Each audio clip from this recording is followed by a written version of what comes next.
Silicon Valley holds a reputation for being the center of technology innovation. It was home to the development of the semiconductor, the microprocessor, and is now the home of Google, Apple, Facebook, and more. In the last few years, a number of companies have set their sights on disrupting a staple of American existence, the automobile. Uber, Lyft, Google-created Waymo, along with 60 other companies and startups, are currently licensed in the state of California to test autonomous vehicles on public roads. Since licensing began, test vehicles have driven tens of millions of autonomous miles, with Waymo putting on more miles than any other company. Even so, tech-savvy residents here have reservations. I've been in Silicon Valley for 30 years. I have been a programmer. I have managed groups. I've most recently been a product manager. I love the idea of autonomous cars. I want one really badly. My husband doesn't drive. He's from England. He never needed to learn how. But I want them to work. I want them to work. And they want it to run around without anyone in the car, without telling us how they're going to test it. I don't trust it. I don't think it's ready yet.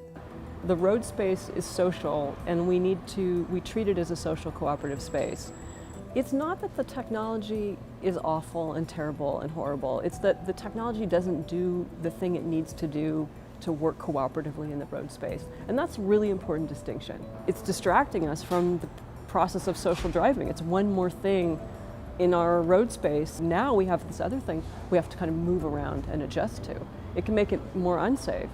Companies in the valley are seizing on automation as a solution to problems facing car travel. An aging population unable to drive themselves, pollution and congestion, and sagging car ownership rates.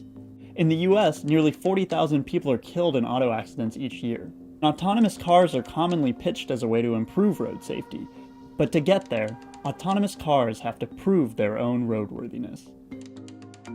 The nature of the problem that we're tackling is how do you develop, test, and deploy autonomous vehicles safely. And so what that means is roughly simulation and all this associated infrastructure around simulation. We do a very specific aspect of simulation, which is autonomous vehicles. Roughly, we build tools for autonomous vehicle engineers to use to develop and test and build autonomous systems. Autonomous vehicles do test in the neighborhood where my family resides. I think if you're in Silicon Valley, you just have to wait in a street corner for a while and you see some number of vehicles come by. The citizens of Palo Alto or Sunnyvale, they also benefit from this industry, right? This is where these are jobs being created. This is where literally the citizens who are living here are the ones who are developing these autonomy systems. And you can see it in the housing prices in the Bay Area, right? So there's an economic upside, and that's the line. But in online neighborhood bulletin boards, at community meetings, and elsewhere, there's skepticism. People say Waymo has not provided enough transparency into its testing methods, and its safety claims haven't been independently verified. Those tensions came to a head in Palo Alto and Mountain View recently as Waymo held a series of community meetings on its driverless car testing. The neighborhood is going to have to modify its behavior to accept and adapt to these vehicles being in their road space. So it still means we're taking on a particular load of labor that we're not paid to do because some company for profit wants to test their technology in our neighborhood. Though the race toward autonomy continues, when these cars may be seen everywhere is increasingly uncertain.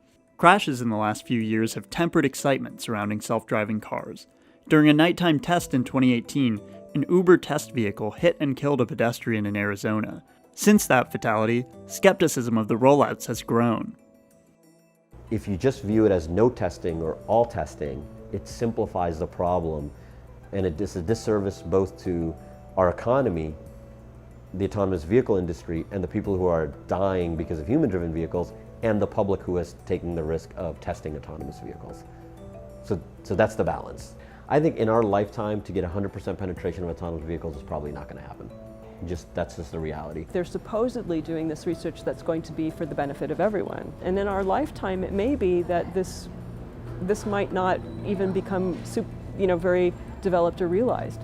So we spend years of our agency forfeiting to something that we don't actually reap the benefit of. There will be glitches, there will be ongoing glitches. It'll be just like any other software program. I want them to do public testing that is open, okay? I want them to tell us what they're testing. I don't trust them at this stage. It's too early. They're too excited. They're chasing the rainbow, and I don't want them driving down my street. Although Waymo has been approved for driverless testing in California, the company said it has not yet started. In a statement to the Post, Waymo laid out its commitment to safety and the Silicon Valley communities where it tests.